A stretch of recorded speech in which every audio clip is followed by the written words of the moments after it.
Regular season, man, I felt like we accomplished one half of our goal as far as the regular season, winning 16-plus games. And then last night's game, man, was really, really huge for us. First time in my 4 years that one of my teams had beaten Kings Fork. Kings Fork is a very aggressive team, well-coached team, well-disciplined team, and it was an overall great win for the program. Not only did you beat a Kings Fork team, but you beat a Kings Fork team that is slated to be in the state championship. What does that say about your team?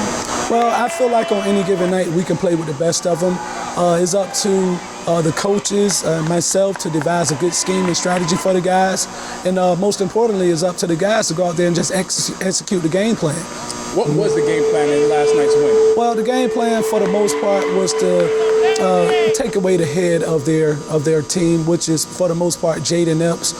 We put Khalil Odin on him to kind of shadow him, follow him everywhere he goes. In addition to have it packed in where if he drive, he'll have to see some length. Kenny Hodges, Robert Hatcher, Zion Lloyd, Keontae Stevenson. So we had a really good game plan, but even with the game plan, Jaden Epps could still find a way to go over double figures. Coach, it's got to be very motivating to know that, last week you were very close in beating the Oscar Smith team, but this week you come out and turn the corner. Well, again, it's all about execution. We take the game from Oscar Smith the other night, and it's like, oh, wow, if we can have something back, we would have done this differently, we would have done that differently. But it's all about closing out the game and trying to play the game the right way. And I felt like my guys did a really good job of that last night in closing out the game and finishing and executing the game plan overall that the coaches devised for them. Okay, Coach, it's not like you haven't been here before. How do you not repeat the same thing that happened to you a couple years ago when you knock off a really good team and then lose the first round in the playoffs? Well, the best teacher is experience, knowing your team, knowing your opponent for the most part, and just having that experience. That was my second year in the program, and it was like, okay, where do we go from here? And again, a lot of things that we didn't know about the playoffs, playing over in a hostile environment at Maury High School, in which we played against Northview.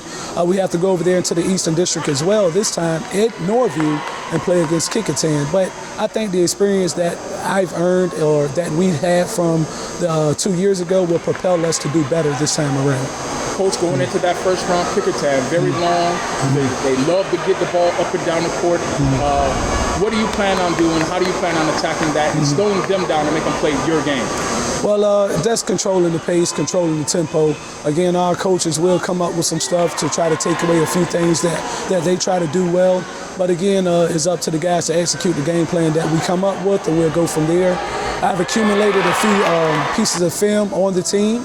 We'll sit back and look at it along with my coaching staff and the players, and we'll come up with the best game strategy that should be able to take us over the top.